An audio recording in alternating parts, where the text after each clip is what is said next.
Kivuka Tiantimanti, Afelika Diampa, the Phenomenon, Kabudia Bakeluba, Uluzorora Bakanda Wamuleno, Makanda Mama Musama Futuka Yotama, Osaweni Naninga Masina Makikulu, Kongoja Bakongoja Futuka Kongo, Uluzorora Bakanda Wamuleno, Makanda Mama Musama Futuka Yotama, Osaweni Naninga Masina Makikulu, Kongoja Bakongoja Futuka Kongo, Afrika ya Afrika, Afrika ya Madina Tumba, Afrika ya Afrika, ya Madina Mene Tumba, Afrika ya Afrika, Afrika ya Madina Tumba, Afrika ya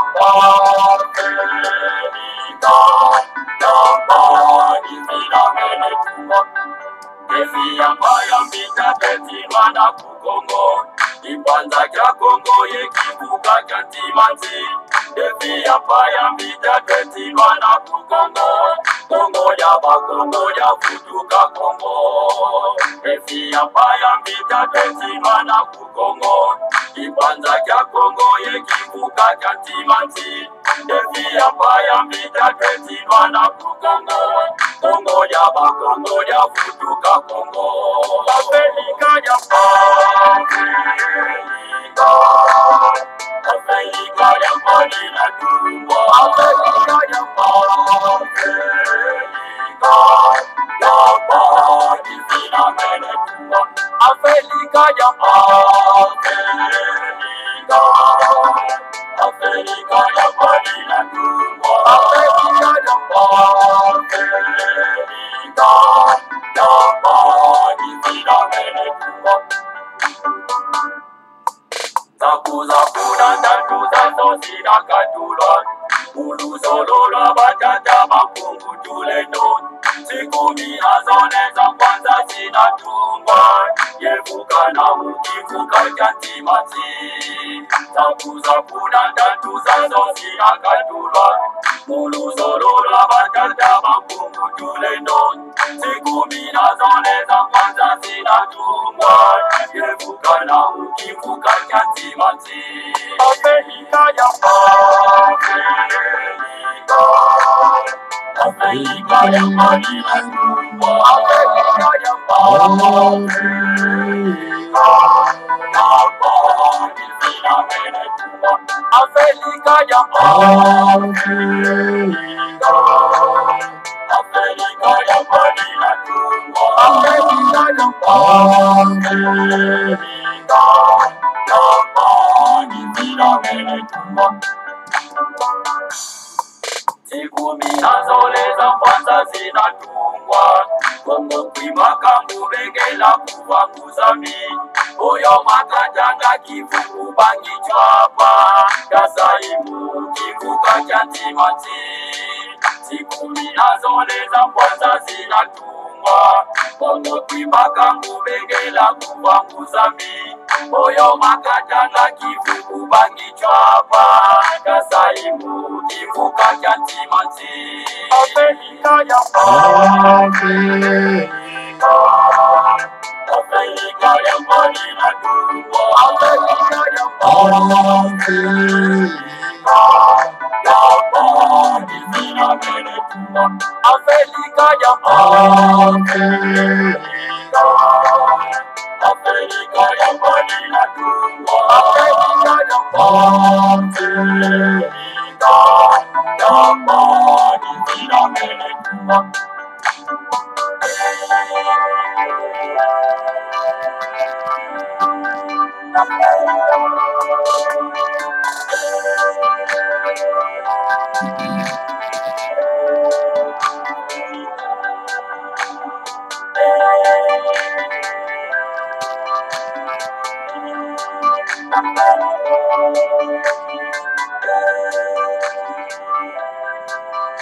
Matondo mingi na balanga nzembo matondo mingi bamaba tata bandeko balandi ya Kongo bololo tala biso wana toye lisusu atuka bomo mesano lisusu na pokwa na pamba te lelo ezali ya solo pena en tout cas mokolo mwa mibale ya mposo mokolo mwa tuku mibale na libwa ya sanza zomi na mibale mobu ya koto mibale na tuku mibale tokomi bongo na ngonga ya zomi na mwambi na miniti motoba engi koloba ngonga motoba na miniti motoba ya nsima ya nzanga bamama batata bandeko balandi ya Kongo bololo topesi bino banso bayenge bambote pe balosako na bino banso bamama batata bandeko ezali wa bino molobeli mbuta bopele obala elingi koloba malamu koloba en tout cas balandi ya Kongo bololo babazaka fidèle na Kongo bololo topesi bino banso en tout cas mokolo molamu pokwa elamu esengo ezalaka pena makasi ntango tokutanaka solo pena en tout cas po ete tobeta masolo ya mboka na biso bamama batata bandeko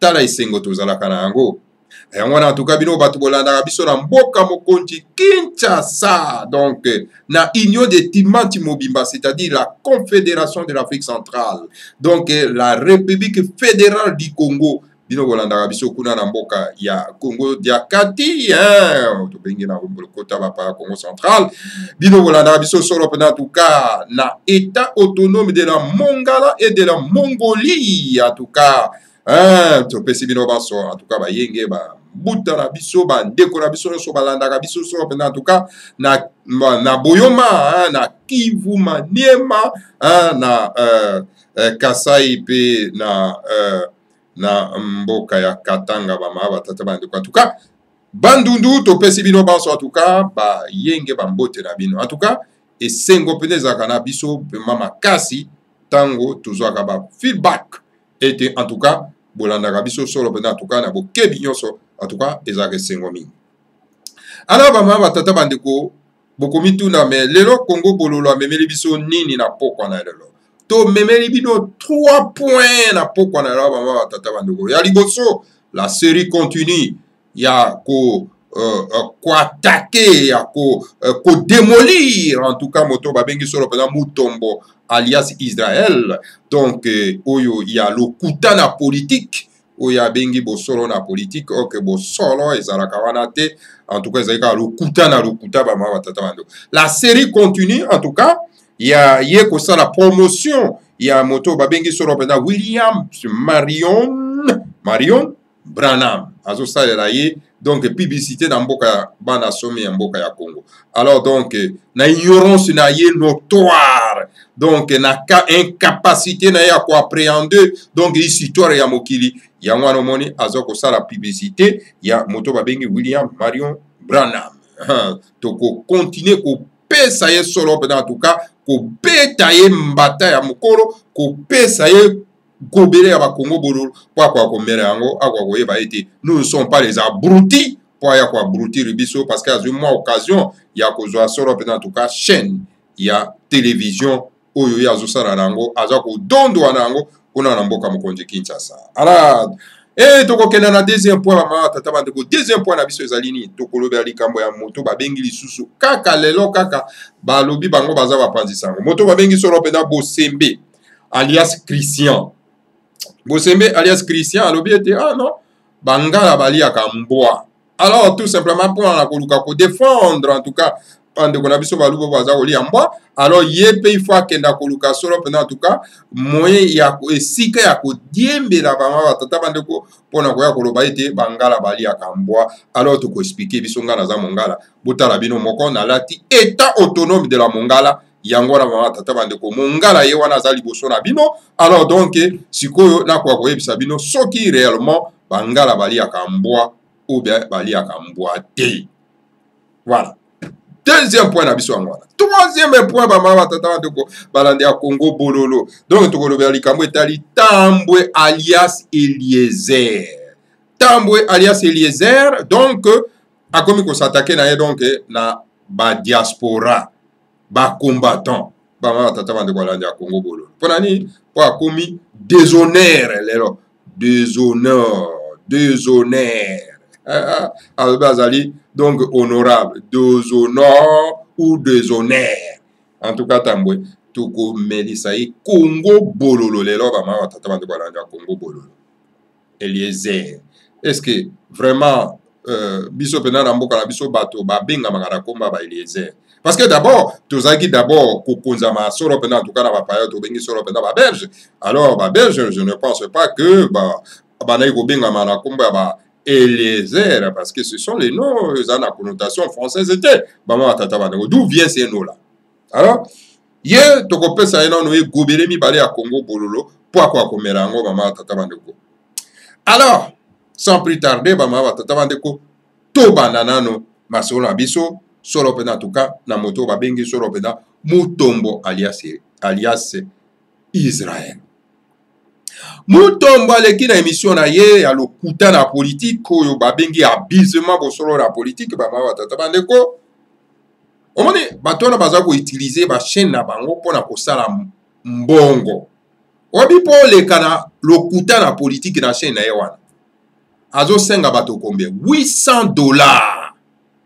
Mes chers frères, $800 pour aleka, pour moto aleka na émission epai na ye ya oyo to bengi lokuta na politique obo bozo benga bizema lo bosolo na politique. $800 pour leka na émission. Voilà comment batona ninga baza ko sala mbongo ya ko sakrate na kati ya mboka na biso ba mama tata bande wala ya Congo. Au moins batona surtout baleka wana, il paye de l'argent ya participation na émission.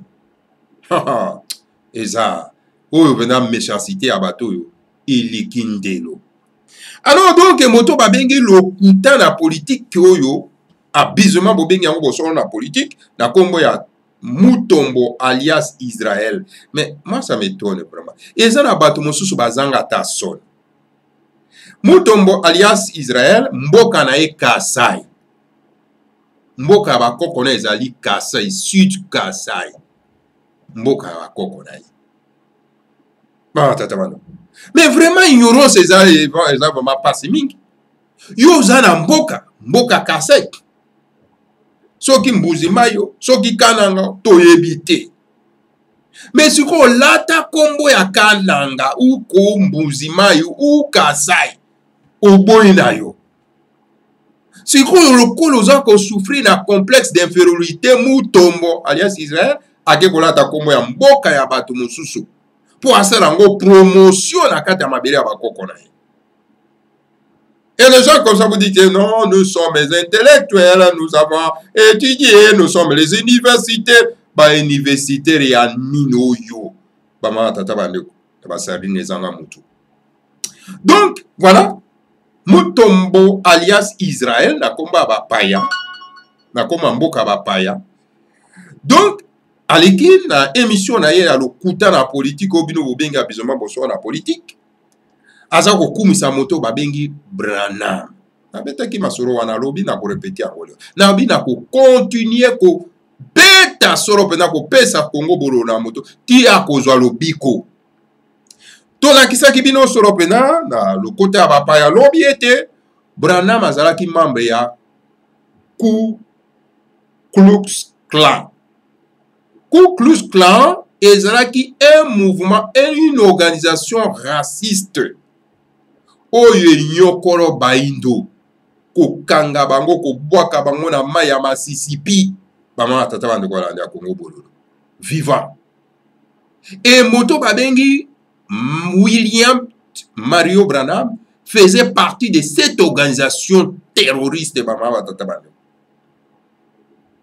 Donc voilà moto andengo wana oyo moto babengi solo pena Mutombo alias Israël aza koyewa kosala promotion na kati ya mabele na biso ya mama tata bande.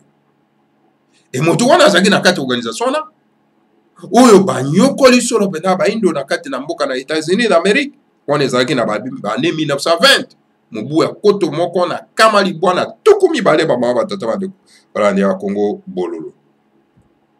Donc voilà na bane wana parce que Klux Klan wana performant qui a depuis et Botamanga donc depuis 1865, si je ne m'abuse pas, donc et il a vu son le jour 1920, dans l'année 1920, donc KKK, donc Ku Klux Klan. Et William Branham faisait partie de cette organisation. Et cette organisation terroriste, cette organisation raciste. Et Williams Mario Branham Et il était aussi membre ya CIA.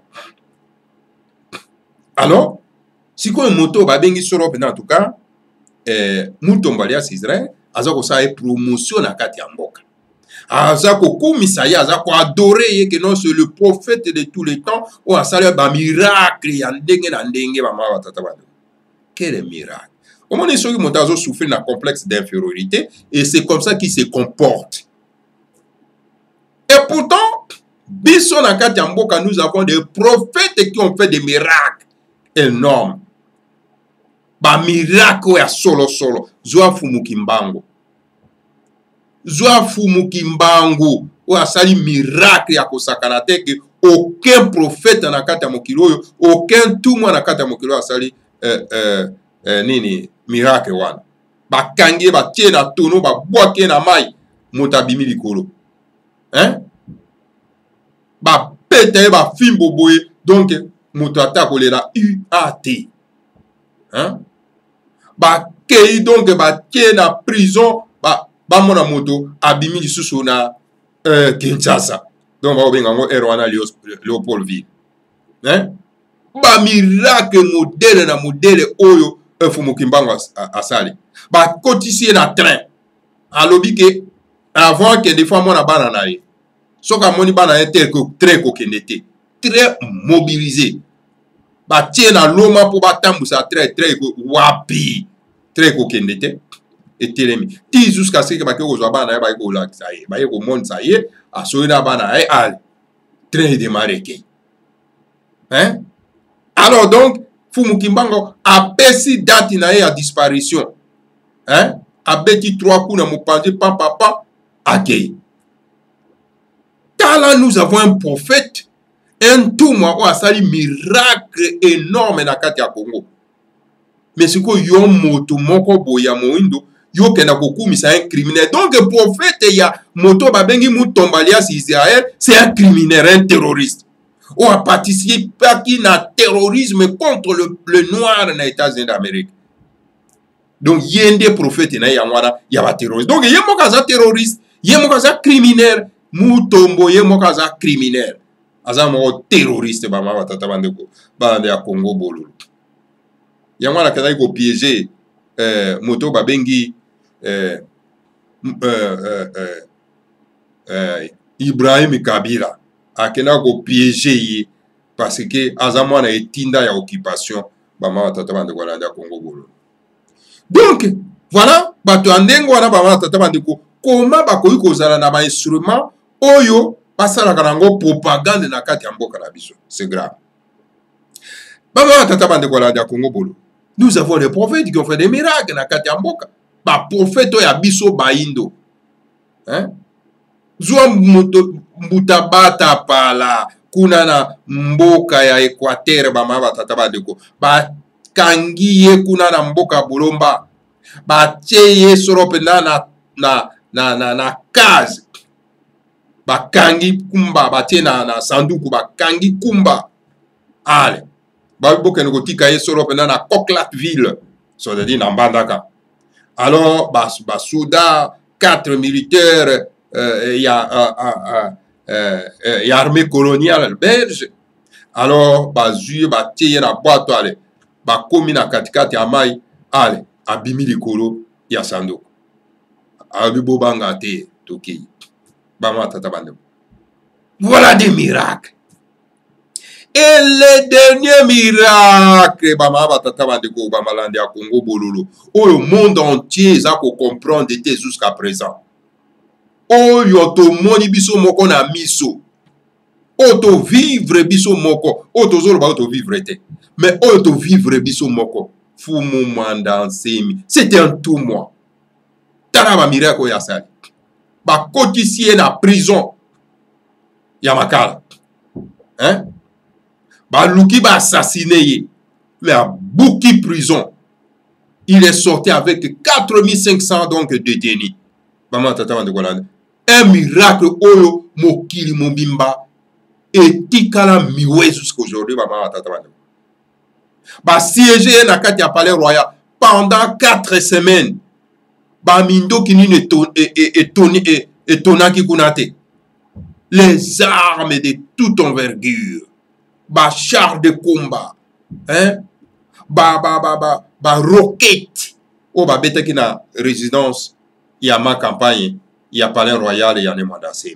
Pendant 4 semaines, il a résisté. Hein? Mais, donc, Moto Azako résisté sans armes. Est-ce que Branham a fait un miracle en Dengwana? Hein? Motazo soit donc ma belle zélo est comme explosif. Hein? Ndika est comme grenade. Hein? Tala miracle en Dengwana. Oyo prophète moko te na kati ya mokili oyo atikala kosala yango. Mais sikoyo ozoko kenda kokumisa mwa bato moko oyo baza ata na nguya moko te bama batata bando. Parce que osali etando na yo po ya kosala promotion ya bato baza ata na nguya moko te. Tala modèle ya bato toza na bango na kati ya mboka mamata. Et c'est ces gens-là qui ont des moyens, qui trouvent les moyens pour na kosala promotion ya mwa babiloko ya mike ya bapaya. Azo benga ye prophète de tous les temps ou ya sala ba miracle bongo na bongo mamata. Omoni donc bozoba ya ba nègre ndenge bazana yango mamata. Et mutombo alias Israël alakisi bozoba yango solo pena na kati na Congo mamata tabande kwa landa Congo bolo. Voilà comment est-ce qu'on reste les esclaves. On reste les esclaves na kati ya mboka na yo moko. Ba prophète oyo yawe pa wapi bato mosusu baza ko banga na libanda. Boyebi combien de fois eux te ba expert ya mindele, hein? Ba savant ya mindele, baza ko banga ne mandaseni. Boyebi combien de fois qu'ils se posent la question comment est-ce que motuana aza ko transformer donc zèle comme ba explosif. Hein ba ma tata bande. Et tala biso ba otoza na kati ya mboka to kominde ko dénigrer, to kominde ko hein ko insulter, to kominde ko tinda ba élément terroriste et politique kanambe pour ba kenda ko terroriser na kati ya palais royal. Mais vraiment bino ba nègre ko boza na Congo, vous comprendrez quand vous comprendre mokoni.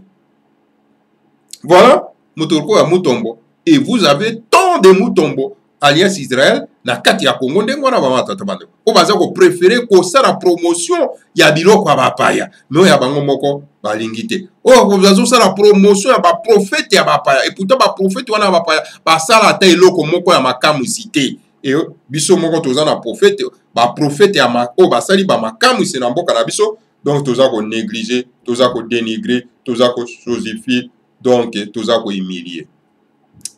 Qui a dit na ba nègre au bazana kati ya mboka ya Congo. Alors mes chers frères et sœurs, chers compatriotes, je vous exhorte de ne pas suivre Mutombo alias Israël. C'est un escroc. C'est un escroc. C'est un escroc. T'as l'escroquerie na ye yango na zakoya donc kosalaka promotion ya ba prophète ya ba paya. Et pourtant ne sont même pas des prophètes, c'est que bazali tout simplement que ba agent il y a néocolonialiste, ba agent il y a donc il y a terrorisme oyo ba terrorisa bande kuna biso baindo na kati ya mboka. So vraiment muto mbazaki muto oyo ami yebi, hein? Oyo aza vraiment un panafricaniste. Ako jamais ko ya ko sala promotion à Branham na kati ya mboka na ye parce que Branham a participé na humiliation bande kuna biso baindo. Ezali ki a dipe mawa mingi ba mawa tata bande ko bande ya Congo bolo. Alors donc ba nyo surtout bazaka peut-être na lingo mwana ba bengi branamiste ezali mawa pona bino alors esengeli bo bima na esika déjà bino te eza esika humiliation. Voilà wana to silisi nano to pesi nano Congo bololo solo pena en tout cas gobela Congo bololo pa ya moto ba bengi moto alias Israël donc esengela koka ko mela yango po azwa lobiko parce que azoko souffrir na complexe d'infériorité grave. Donc voilà, ba prophète na ye ezali ba criminel. Tokei na deuxième série, deuxième point na biso ba ma batata bande kolanda Congo bololo. Donc to pesa gobele mibale ya Congo bololo epa ya moto ba bengi Bosembe. Bosembe abimi ne tando na ye alobi ete a bangala bali ya kambwa. Mais c'est tout ça la différence, maman, tata. Dans mboka Équateur, il y a deux catégories à battre. Deux catégories majeures à battre. Bangala na Bamongo. Les Bamongo sont les Anamongo. Bazali Banamongo. Bamongo. Alors qu'on a Bango Babatete là. Hein? Alors qu'on a Bango Zali Balokele. Voilà, alors qu'on a Bango. Mais Bamongo Bazali Bangala T. Bamongo Bazali Bangala T. Bangala Bazali Banani. Bangala Bazali Bangombe. Bazali ba Mbuza. Bazali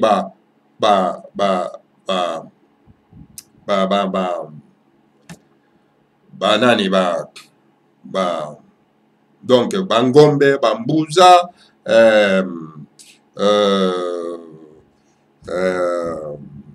encore une autre catégorie, il y a Bangala, en tout cas, Ezakoya, Olive Sipona Yango, donc, il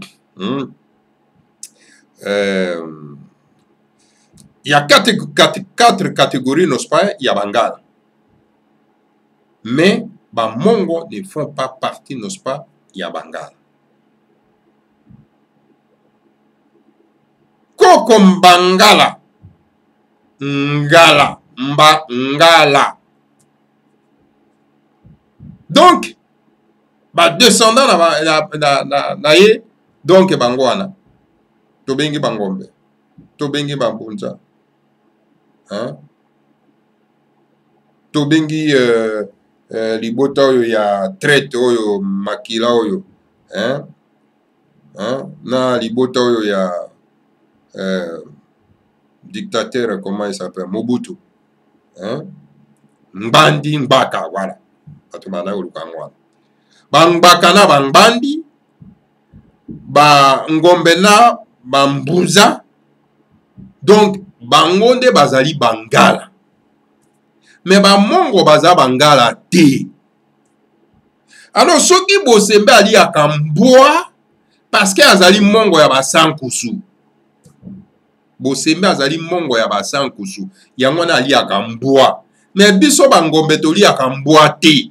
Biso bangombe toza Bangala. Toli à Kamboa te. Bambunza bali à Kamboa te. Po baza Bangala. Bangbandi bali à Kamboa te.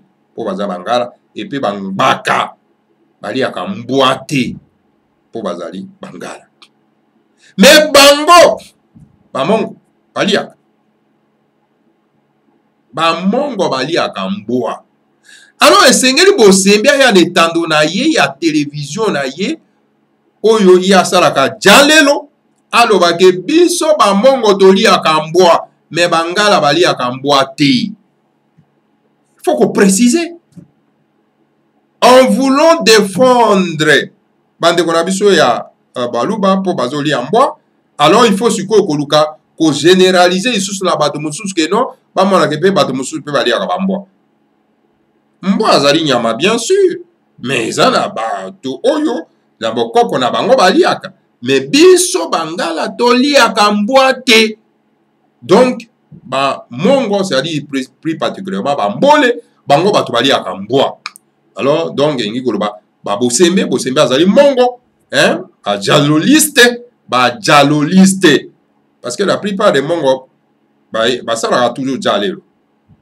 La plupart des Mongos, comme on a Bobo Sembe, Makoloko Tambola, Banano Yoba. Hein? Qui encore? Hein? Hein? Bangwana, Bazé Belewa. Moussa Bango Basala Ka jalelo. Hein? Jalelo, ils sont forts na jalelo. Babomboko, hein, Jalelo. Donc, sans personnalité. Sans personnalité, ces gens-là. Kakatala. Alors, donc, Bango, allez à la Bango Bamboa. Mais, biso liya Bamboa. Donc, Bamongo bato va comme ça, Bango Bangala, les alliés Mobutu. Mobutu mouta comme ça, Bango Bangala. Bamongo ne sont pas des Bangala. Ce sont des Bamongo, ce sont les Anamongo.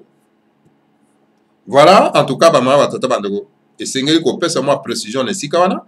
po bandeko na biso bakoka comprendre que non mais bosembe yo olobaki ke bangala baliaka mbwa mais toyoki kuna na Congo bololo alobi ke bangala baliaka mbwa te parce que ya na kati ya province de l'Équateur il y a catégorie ya bato donc les Mongo qui sont les Alamongo et les Bangala oyo bazali donc na 4 catégories, c'est-à-dire que Bangombe, Bambuza, Bangbandi, Bangbaka.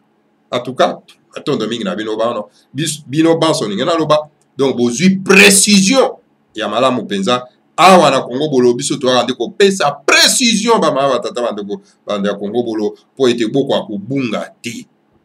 Donc bosembe ana raison ya koloba ke bali akambwa, bangonde bato bali akambwa, mais biso li akambwa te. Donc voilà, bama tata bande kotoleki na troisième point na biso pona ko suki sa moto babengi Tambwe alias Eliezer. Tambwe alias Eliezer. Oyo moto yo ali aka toujours na ba majoire ya occupation bama tata bande ko ya Congo bolo. Il s'attaque na diaspora. Mais Tambwe alias Eliezer ya yebite ke diaspora esali musala moko munene pona ko défendre solo en tout cas la République. Ya yebi yango te. Ya yebite ke diaspora et résister contre l'occupation ou ezana kati ya mboka na biso.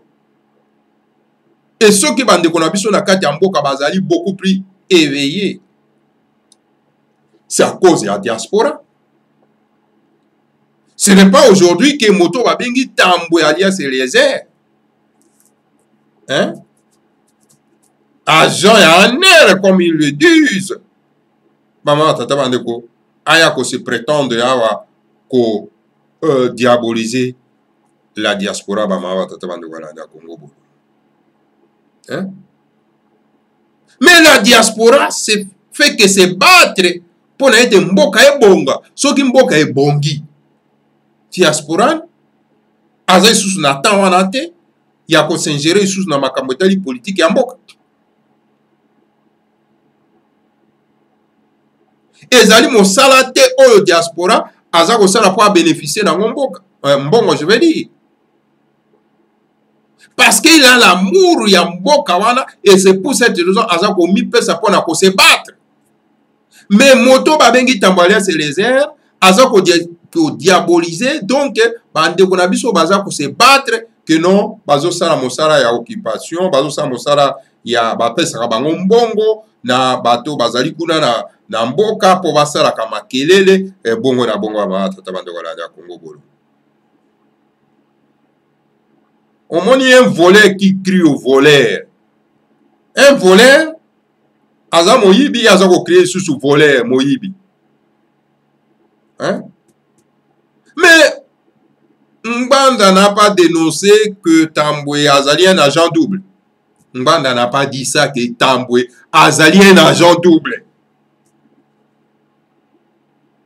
Mais Eliezer profite na ndenge ba occupation et chosifié solo en tout cas bande ko na biso ba komisi bango ba clochard alors yaza ko profiter na occasion wana po ete akendaka ko se faire voir po bande ko na biso yo ba komi solo en tout cas ba clochard po balandaka ye aloba ke non azali populaire na kati ya mboka ya Congo. Et c'est ça que ba Tambwe alias Eliezer balingi situation ya ndenge wana se pérenniser de façon que bango basalaka kombo na kati ya mboka.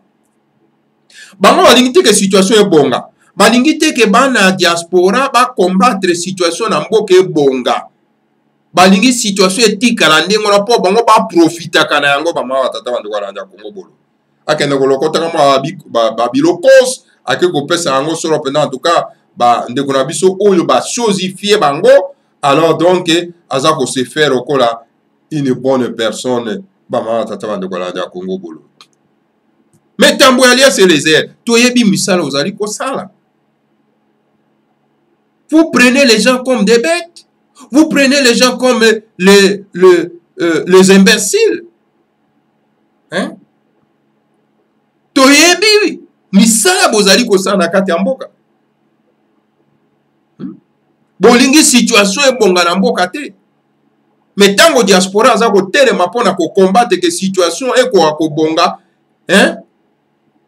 de façon ke bandeko na biso bavivre na kimia na mboka na bango, yo ozoya koatake diaspora. Ok, diaspora mène qu'un seul combat, c'est lui ya organisation ya mboka na biso. Alors donc, voilà, Tambwe alias Eliezer, ye aza koya donc ko attaquer la diaspora. Pona nini Tambwe alias Eliezer atakaka moto babengi Kalunda Motonde te. Kalunda Motonde. Un criminel. Un terroriste Kalunda Motonde alias Caleb. Pona bino bosibo yoka mokolo moko moto babengi Tambwe alias Eliezer attaquer moto babengi Kalunda Motonde alias Caleb. Bosibo yoka. Bosibo yoka ta mokolo moko. Pas du tout, Bama Tatabano. Parce que ce sont son patron. Aza patron na ye. Aza ko se camoufler. Bama Tatabano kwa landa Congo bololo. Na sima ya tokomi wapi. Ya émission na ye Bama Tatabano ko. Lokola bande ko na biso bana somi ya mboka ya Congo. Bolimisi bazaka na bango bilanda landa. Alors donc baza ko landa maloba wana yaza ko loba lokola zo loba ya solo o ke lokuta na lokuta za ko loba na bama tata bande. Mais il faut zala moto azali éclairé pour na ko comprendre que moto yaza ko loba lokuta. Bande ko na biso azo mener un combat juste. Ils ont qu'un seul souci, mboke bonga. Alors, c'est que yo osa ko combattre bango pour quelle raison? Ko diaboliser bango lobi ke no bazwaka mbongo kuna. Mais c'est toi qu'on paye. Mais so ba futa ko te, mais quand on sala l'émission on combattre Kalunda Motonde alias Caleb. Je te mets au défi. Dans lobby, Zouana l'émission Mobimba, on démolir Kalunda alias Caleb. Kalunda Motonde alias Caleb. Le kuta na bino, ezo bimobe na mpoasa. Toza na ere verso, non? Toza na ere verso. Kokundola lo kuta na bino. Et puis le kuta na bino eza kokundola ma mikolo nyonso. Et biso bato tozomona lokuta na bino esengeli to yakana ba etando na ba petit moyen de bord na biso pour na kokundola lokuta obozana yango bokotamba na na kati ya mboka. Mais je te dis franchement que mboka ekobonga pe mboka ekokangolama. Moi je suis fier d'être Mongala. Omonia état autonome de la Mongala.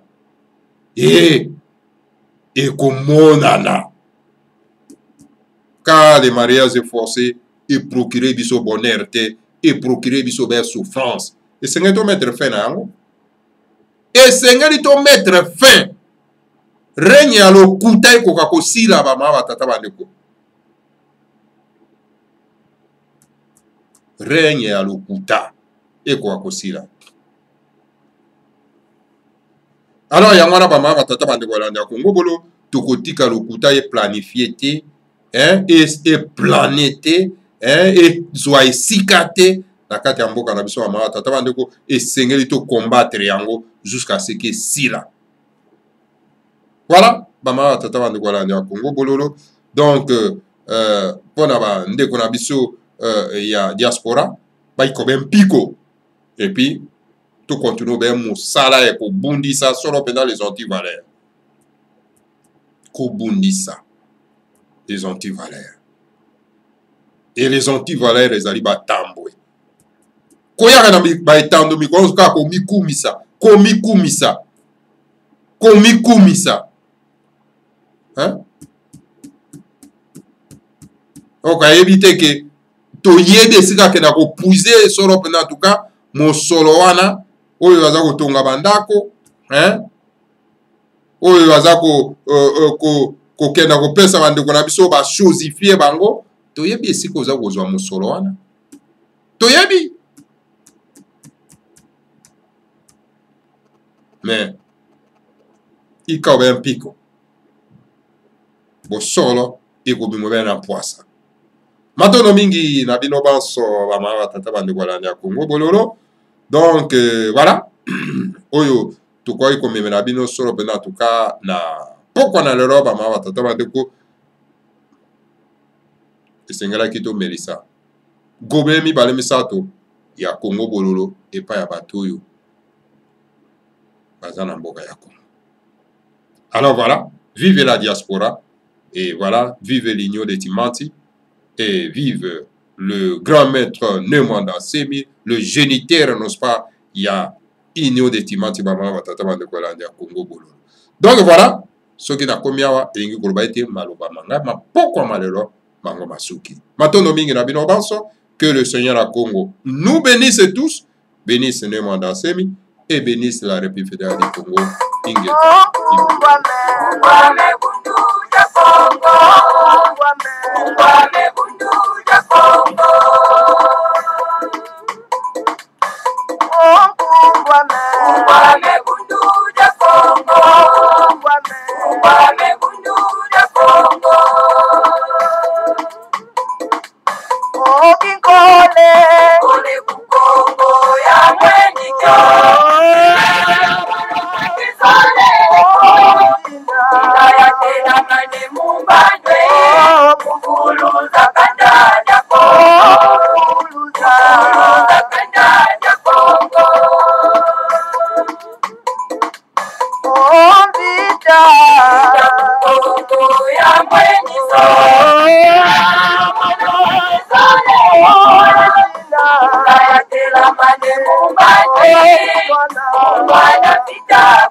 Ubame